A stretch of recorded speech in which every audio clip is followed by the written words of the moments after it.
మనతో మాట్లాడింది బీజేపీ ఉపనేత పాయల్ శంకర్ ఉన్నారు. సార్ చెప్పండి, ఇప్పుడు ఎన్నికల లక్ష్యంగా కూడా ఇప్పుడు నితిన్ నవీన్ గారు మీకు మార్గనిర్దేశం చేస్తూ ఉన్నారు. ఎట్లాంటి వ్యూహాలు పండుతున్నారు? ఏ ఇష్యూలతో మీరు ప్రజల్లోకి వెళ్ళబోతున్నారు? తెలంగాణ రాష్ట్రంలో 2028లో 29లో ఎన్నికలు ఎప్పుడు వచ్చినా కూడా ఈ రాష్ట్రంలో భారతీయ జనతా పార్టీ గెలిపే లక్ష్యంగా మేము కట్టుగా పనిచేసి ముందుకు పోవాలన్న ఆలోచన ఈ 3 రోజుల జాతీయ అధ్యక్షుడి పర్యటన గొప్పగా విజయవంతమైంది. ఒక కార్యకర్త స్థాయి నుంచి ఎదిగినటువంటి వ్యక్తి నితిన్ నవీన్ గారు, గ్రౌండ్ రియాలిటీ తెలిసినటువంటి వ్యక్తి కాబట్టి ఎక్కడ ఏ తప్పులు జరగకుండా ఎట్టి పరిస్థితులలో ఈ రాష్ట్రంలో బీజేపీ అధికారంలోకి రావాలి. దానికి పూర్తిగా కేంద్ర నాయకత్వం అండగా ఉంటుంది. గతంలో కొన్ని అవకాశాలు వచ్చినా కూడా కొంత సందర్భాలలో ఆ అవకాశాన్ని జారవిడుచుకున్నాం. ఈసారి మాత్రం ఎట్టి పరిస్థితుల్లో ఒంటరిగా పోటీ చేద్దాం, అదేవిధంగా అధికారంలోకి వద్దామనే విధంగా కార్యకర్తలకు సందేశం ఇవ్వడం జరిగింది. అంటే జెన్జీ పైన కూడా ఎక్కువగా ఫోకస్ పెట్టారు, వాళ్ళపైన కూడా ప్రసంగాలలో కూడా చెప్పారు. ఎట్లా అంటే యూత్ని ఎట్లా ఆకర్షించబోతున్నారు? అంటే ఇప్పటి వరకు ఓటు వచ్చినటువంటి మొదటి ఓటు ఈరోజు ఒక సర్వే చేసింది.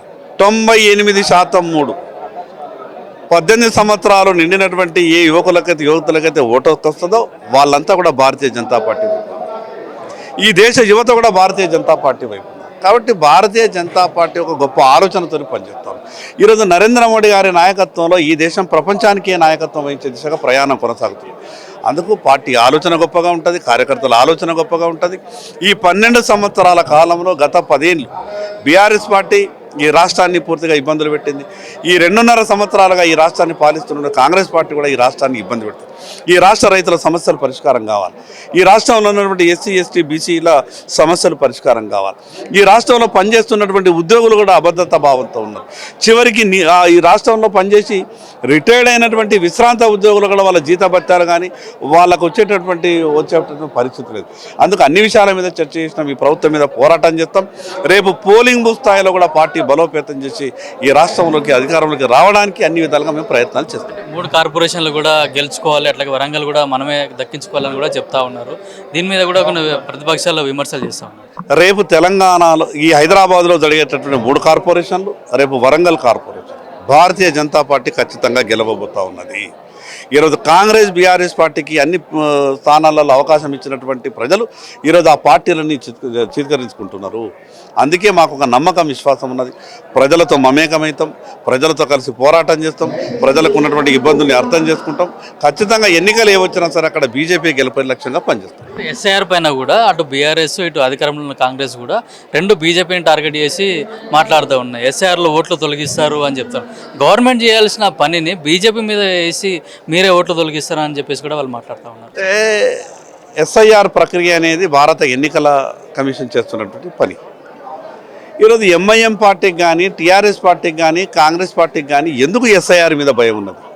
ఈరోజు హైదరాబాద్ రాష్ట్ర రాజధాని నడిబొడ్డులో రోహింగ్యాలను వేల మందిని తీసుకొచ్చి ఓట్లు వేయించుకున్నారు. కాబట్టి ఒక్కొక్క ఓటరు 4 నుంచి 5 ఓటర్ లిస్టులో వాళ్ళ పేర్లు వేయించుకున్నారు. ఎంఐఎం అనే పార్టీ ఇప్పటి వరకు రిగ్గింగ్తో గెలిచింది. కాబట్టి ఎక్కడ ఈ ఉన్నటువంటి ఓట్లన్నీ కూడా తొలగిపోతాయని ఒక భయంతో మాట్లాడేటటువంటి మాటలు. కాబట్టి ప్రజలంతా కూడా అర్థం చేసుకుంటున్నారు.